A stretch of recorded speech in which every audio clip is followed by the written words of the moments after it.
오늘도 잊지 않고 저희의 심층 탐구에 찾아와 주신 당신을 환영합니다. 네, 반갑습니다. 바쁘게 돌아가는 일상 속에서 잠시 숨을 고르고 당신의 지적 호기심을 깊이 있게 채워보는 시간이죠. 오늘 하루도 정말 수고 많으셨습니다. 하루를 마무리하는 포근한 침대 위나 편안한 자리에 앉아서 저희가 풀어낼 이 이야기에 편하게 귀 기울여 주시면 좋겠습니다. 네, 오늘 우리가 함께 뛰어들 심층 탐구의 주제는요.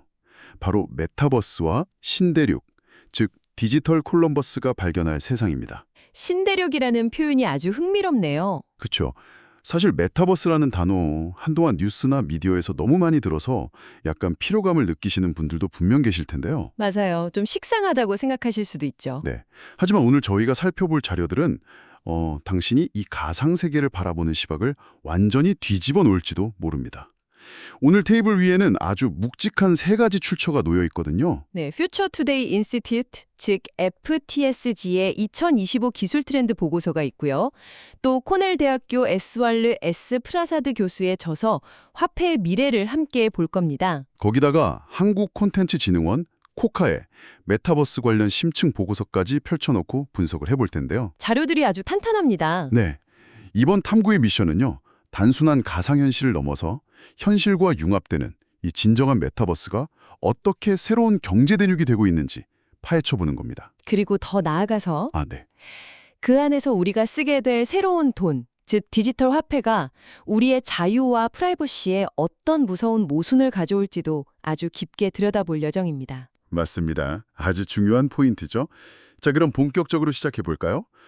흔히 메타버스를 생각할 때 무겁고 어지러운 VR 기기를 머리에 뒤집어 쓰고 현실을 도피하는 게임 공간, 막 이렇게 생각하기 쉽잖아요? 보통은 그렇게들 많이 생각하시죠. 하지만 FTSG 보고서가 던지는 첫 번째 와드는 그 고정관념을 산산조각 냅니다. 산산조각 낸다. 어떻게 말인가요? 그러니까 앞으로의 진정한 승자는 완전히 새로운 가상세계를 맨 땅에서 창조하는 기업이 아니라는 겁니다. 가상세계를 새로 만드는 게 아니다. 네, 오히려 데이터와 연결성을 통해서 우리가 살고 있는 이 기존의 물리적 현실을 강화하는 기업이 승자가 될 것이라고 강조하거든요. 현실과 단절된 도피처가 아니라 오히려 현실 위에 덧입혀지는 세계라는 거군요. 정확합니다. 현실 위에 아주 얇고 투명하게 덧입혀지는 거죠. 그 현실 위에 덧입혀진다는 표현, 저도 보고서를 읽으면서 시선이 딱 멈췄던 부분입니다. 보고서에서는 이걸 보이지 않는 기술, Invisible Technology라고 부르더라고요. 네, 맞아요. 보이지 않는 기술. 사물 인터넷이나 공간 컴퓨팅, 그리고 엣지 컴퓨팅 같은 기술들이 물리적 현실과 쥐도 새도 모르게 섞인다.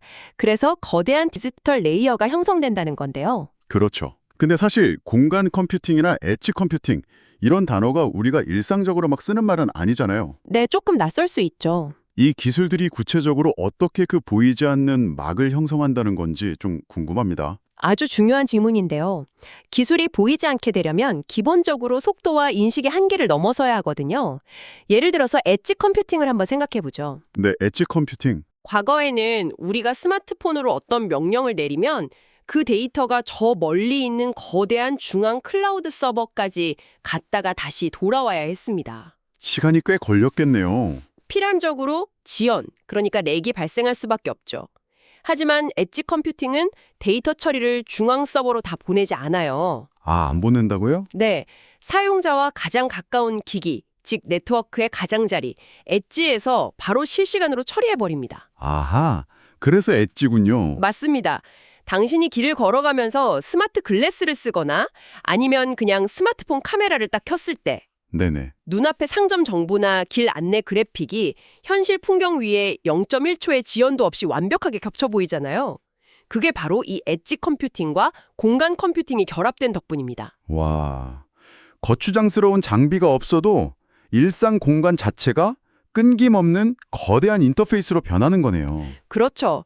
데이터가 멀리 갈 필요가 없으니까요. 현실과 가상의 경계가 안 느껴질 만큼 아주 매끄러워지는 거네요. 자, 그렇게 현실과 완벽하게 융합된 공간이라면 당연히 그 안에서 사람들이 교류하는 방식도 확 달라질 텐데요. 완전히 달라지죠. 여기서 코카 보고서 내용이 아주 절묘하게 이어집니다. 코카 보고서는 메타버스의 핵심이 인간과 사회의 기능을 확장하는 데 있다고 강조하더라고요. 네, 맞습니다. 물리적 제약을 벗어나는 확장이죠. 특히 그 안에서 일어나는 거대한 경제 생태계, 크리에이터 이코노미에 대한 분석이 정말 눈길을 끌었습니다. 단순히 콘텐츠를 소비하는 걸 넘어서 콘텐츠를 입은 아바타가 생산자가 된다는 개념이 참 인상 깊었어요. 그 지점이 바로 메타버스가 단순한 소셜미디어가 아니라 진짜 새로운 경제 대륙이라는 걸 명확하게 보여주는 대목입니다. 새로운 경제 대륙. 네. 코카 보고서에 나온 구체적인 사례를 보면 이 신대륙의 상거래가 얼마나 고도화됐는지 알 수 있는데요. 어떤 사례가 있었죠? 일본의 HIKKY라는 회사가 주최한 2024년 겨울 가상시장 행사를 보면 규모가 정말 놀랍습니다. 무려 22개의 가상 장소가 마련됐거든요. 22개나요? 네.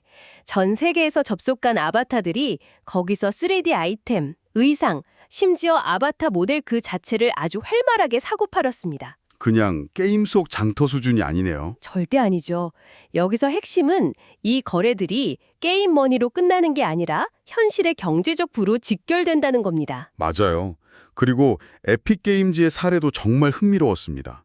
그들은 흩어져 있던 다양한 디지털 자산 시장을 펩이라는 하나의 거대한 마켓플레이스로 통합했잖아요. 네, 아주 중요한 행도죠. 이게 무슨 의미인지 곰곰이 생각해 보니까요.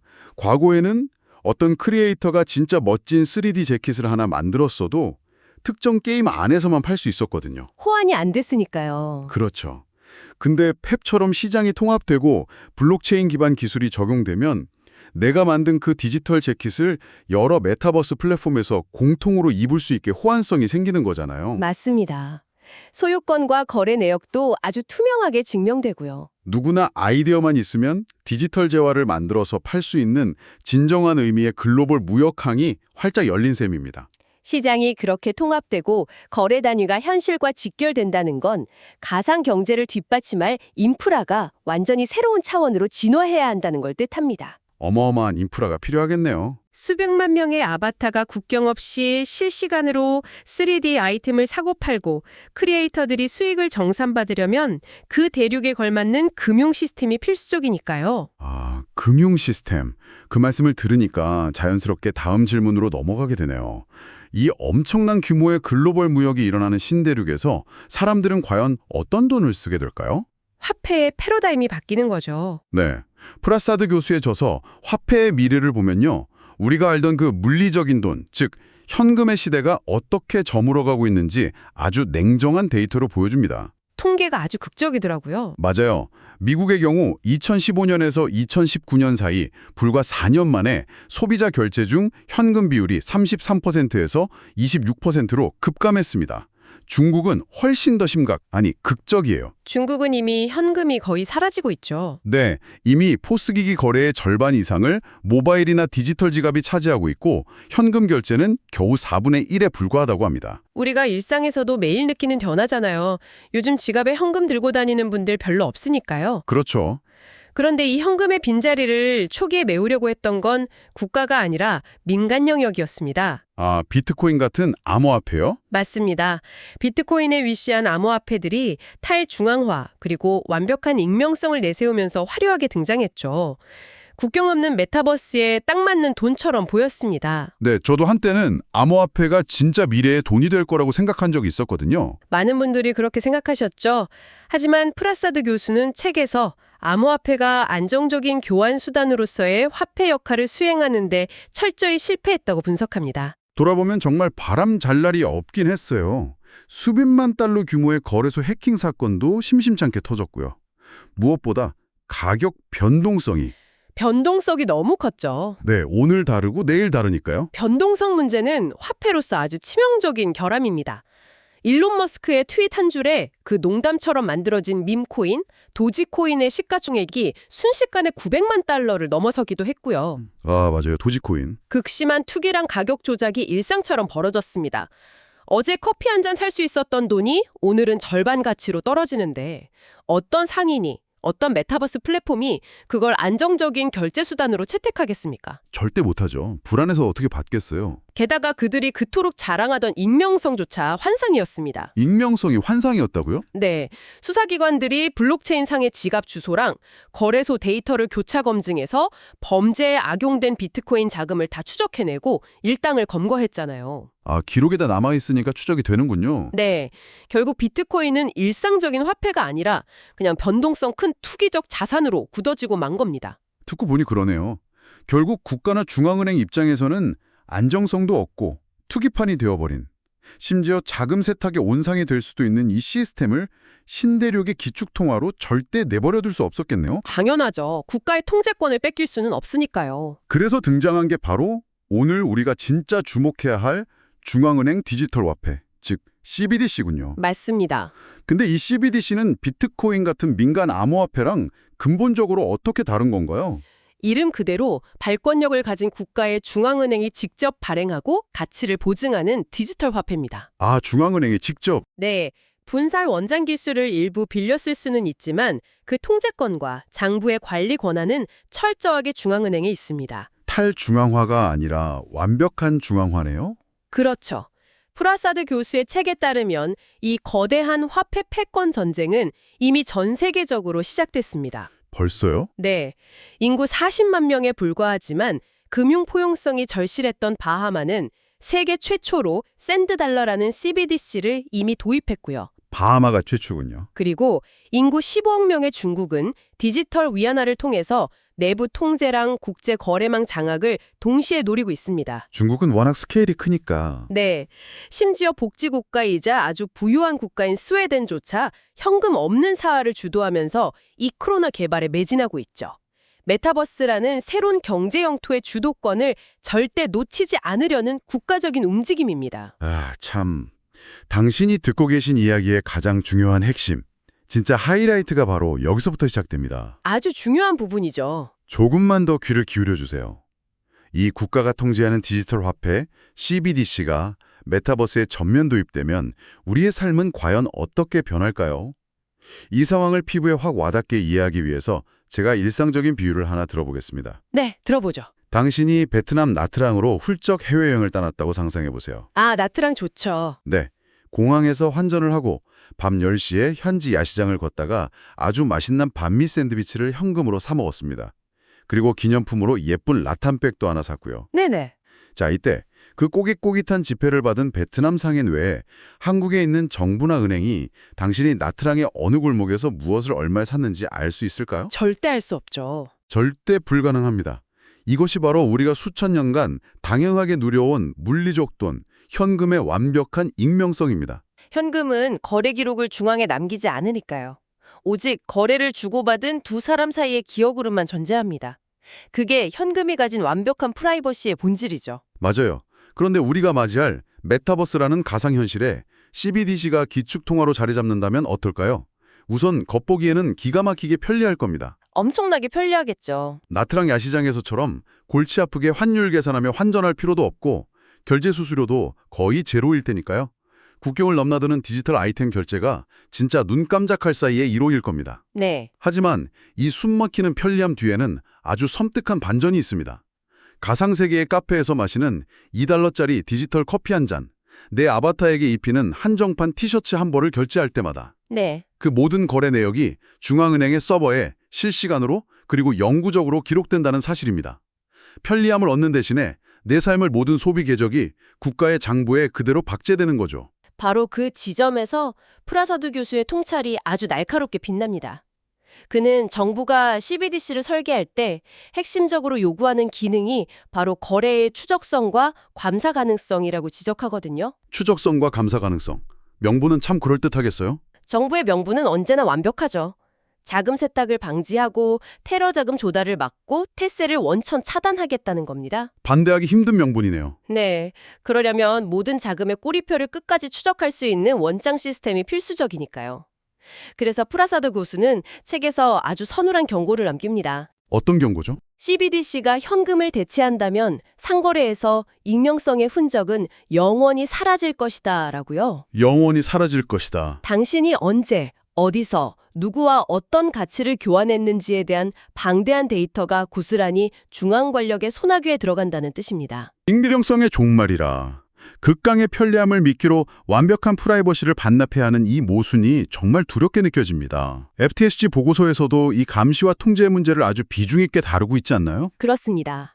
FTSG 보고서는 메타버스 시대의 프라이버시 문제를 논하면서 영국의 철학자 제레미 벤단이 구어는 파놉티콘의 개념을 소환합니다. 아, 원형 감옥이요? 네, 중앙의 감시탑은 어둡게 비워두고 주변의 원형 감방은 밝게 비춰서 수감자들이 자신을 감시하는 사람의 모습은 볼 수 없지만 스스로는 항상 감시받고 있다고 느끼게 만드는 구조죠. 알면 알수록 소름 돋는 구조네요. 보고서는 메타버스 내에서 이 파놉티콘 효과가 알고리즘과 데이터의 형태로 무기화되고 있다고 분석합니다. 무기화된다. 과거에는 감시탑 위의 교도관이 사람의 눈으로 직접 감시했다면 이제는 우리가 착용한 기기의 센서, 시선 추적 장치, 그리고 앞서 말한 CBDC 결제 원장이 완벽한 디지털 교도관 역할을 하는 겁니다. 아, 감시가 우리 삶 전체에 편지하게 되는군요. 맞습니다. 정말 무서운 건 이 감시가 너무나 자연스럽고 편안하게 이루어진다는 거네요.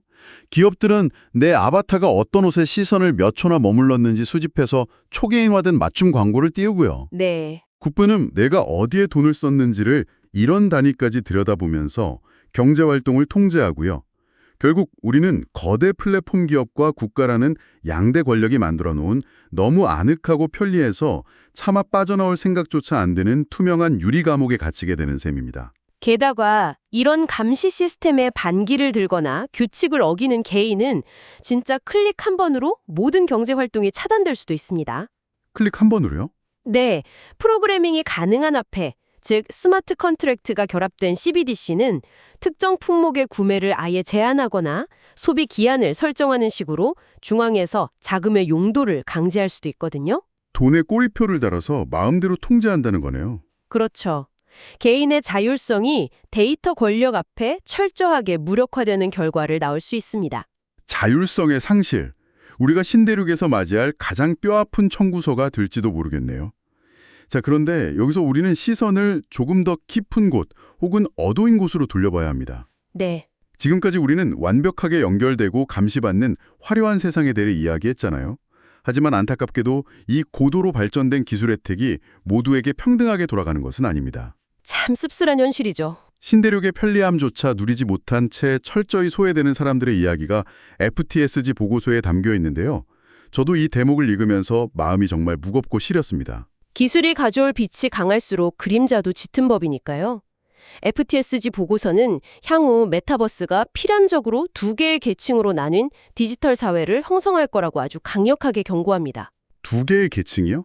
이 피라미드의 꼭대기에는 우리가 잘 아는 거대 기술 기업들, 이른바 빅테크들이 자리 잡고 있습니다. 네. 이들은 막대한 자본을 바탕으로 글로벌 통신사들과 손을 잡고 오직 자신들의 플랫폼 안에서만 최적의 속도와 화려한 3D 환경을 누릴 수 있는 폐쇄적인 생태계를 구축합니다. 아, 전문 용어로 벽을 두른 정원, 월드가든을 만드는 것이죠. 벽을 두른 정원. 밖에서는 안을 볼 수 없고 안에서는 모든 게 완벽하게 갖춰져 있어서 굳이 밖으로 나갈 필요를 못 느끼는 거대한 성벽을 쌓는 거군요. 아주 정확한 비유입니다. 이 벽을 두른 정원이 기술적으로 어떻게 작동하냐면요. 플랫폼들이 자신들만의 고유한 API랑 서버 규격, 독점적인 결제 시스템을 강제하는 방식으로 이루어집니다. 아까 KOHC 보고서에서 지적했던 그 인앱 결제 강제 논란도 떠오르네요. 네, 결국 그 성벽을 더 단단하게 공고히 하려는 전략의 일부인 거죠. 이렇게 되면 자본력과 기술력에 부족한 독립 개발자나 작은 스타트업들은 이 장벽을 뚫고 들어갈 수가 없습니다. 시도조차 못하겠네요. 그들이 만든 혁신적인 아이템이나 서비스는 거대 플랫폼과 호환되지 않아서 결국 시장 진입조차 못해보고 도태되는 겁니다. 생태계의 다양성이 사라지고 독점만 남게 되죠. 창작자와 기업 간의 양극화도 큰 문제지만 사실 일반 사용자들 사이에서 벌어지는 격차가 훨씬 더 가혹하고 피부에 와닿습니다. 그렇죠. 도심 한복판에 살면서 초고성능 VR 기기랑 끊김없는 초고속 인터넷망을 쓸 수 있는 사람들은요. 메타버스 안에서 제공되는 최고급 원격 진료도 받고 몰입감 넘치는 가상현실 유학을 통해서 세계 최고의 교육을 받으며 부를 축적하겠죠. 네. 이들에게 메타버스는 시공간의 제약을 날려버리는 마법 지팡이일 겁니다. 반면에 그 성벽 바깥의 현실은 정말 참혹합니다. 기본적인 초고속 인터넷만 구축조차 안 되어 있는 농촌 지역 거주자들이나 고가의 장비를 살 여력이 없는 저소득층은 어떨까요? 혜택을 전혀 못 받겠네요. 그들은 뚝뚝 끊기는 불안정한 연결망 속에서 조악하고 질 낮은 2D 시뮬레이션 화면에 의존해야 합니다. 앞서 말씀하신 최고급 원격 진료나 가상교육의 기회는 애초에 그들에게 주어지지 않죠. 보고서에서는 이들을 향해서 디지털 하층민이라는 단어까지 쓰더라고요. 네, 매우 뼈아픈 명명입니다. 과거의 양극화가 단순히 돈이 많고 적음의 차이였다면 메타버스 시대의 양극화는 생존을 위한 필수적인 사회 서비스에 접근할 수 있느냐 없느냐의 문제로 직결되거든요. 생존의 문제. 결국 고도화된 기술이 누군가에게는 날개를 달아주지만 누군가에게는 현실의 빈부격차를 디지털 세계에 그대로 복사해서 붙여넣고 심지어 그 장벽을 영원히 부술 수 없게 콘크리트로 꽉 발라버리는 결과로 이어지게 되는 겁니다. 참, 인터넷이 처음 세상에 등장했을 때 우리는 이 네트워크 기술이 정보의 격차를 줄이고 세상을 훨씬 더 평등하게 만들어줄 거라고 약간 낭만적인 기대를 품었었잖아요. 그렇게 믿었죠. 하지만 디지털 컬럼버스가 발견할 이 화려한 신대륙은 역설적이게도 인류 역사상 가장 깊고 노골적인 불평등을 만들어낼지도 모른다는 사실에 가슴이 참 답답해집니다. 가장 앞선 기술이 가장 따뜻한 사회를 보장하는 건 아니라는 점, 그걸 우리는 가슴에 깊이 새겨야 할 것 같습니다. 그렇습니다. 그래서 기술의 발전을 무비판적으로 환호하고 소비하기 전에 이 보이지 않는 기술의 이면에 어떤 통제 시스템이 숨어 있는지, 네. 그리고 이 거대한 전환의 과정에서 도대체 누가 소외되고 있는지를 끊임없이 묻고 감시하는 비판적 사고가 그 어느 때보다 중요합니다. 오늘의 3가지 보고서와 저서는 바로 그 비판적 사고를 위한 훌륭한 나침반이 되어주고 있죠. 네, 어느덧 오늘 저희가 준비한 심층 탐구의 여정을 마무리할 시간이 다가왔습니다. 오늘 우리는 당신과 함께 FTSG의 기술 트렌드, 프라사드 교수의 화폐의 미래, 그리고 KUCCA의 메타버스 분석을 쭉 엮어서 새로운 경제 대륙의 지도를 그려보았습니다. 아주 밀도 있는 시간이었네요. 분명히 신대륙은 물리적 한계를 뛰어넘어 무한한 가치를 창출하는 놀라운 기회의 땅입니다. 하지만 동시에 CBDC라는 효율적인 도구를 통해 당신의 모든 궤적을 투명하게 박제하는 파놉티콘 감시 사회의 그림자, 그리고 결코 좁혀지지 않을 거대한 성벽 안팎의 디지털 양극화라는 짙은 어둠을 함께 품고 있었죠. 네, 빛과 그림자가 아주 선명하죠. 이 시점에서 저는 당신이 오늘 밤 조용히 곱씹어 보았으면 하는 전혀 다른 차원의 묵직한 질문 하나를 던지고 싶습니다. 어떤 질문이죠? 모든 거래가 국가의 디지털 장부에 기록되고 추적되는 완벽한 통제의 신대륙이 도래한다면 역설적으로 사람들은 그 감시의 눈을 피하기 위해서 완벽하게 아날로그적인 오직 실물 현금과 물물 교환만이 오가는 거대한 디지털 블랙마켓을 스스로 만들어내지 않을까요? 아, 좀 날카로운 통찰이네요. 국가와 은행이 당신의 아바타가 마시는 커피 한 잔의 내역까지 전부 지켜보는 이 화려한 신대륙에서 우리는 시스템 바깥으로 도망치는 것 외에 진정으로 자유로울 수 있는 길을 찾을 수 있을까요? 이 묵직하고도 서늘한 질문에 대해 당신만의 답을 천천히 고민해 보셨으면 합니다. 그 깊은 사유의 끝에 오늘 하루 일터를 누비며 쌓였던 고단함을 모두 내려놓으시길 바랍니다. 언제나 저희의 깊은 이야기에 동행해 주셔서 감사합니다. 함께 해주셔서 감사합니다. 당신의 오늘 밤이 세상 그 어떤 감시와 간섭도 없는 가장 안락하고 편안한 시간이 되기를 진심으로 바랍니다. 안녕히 주무세요.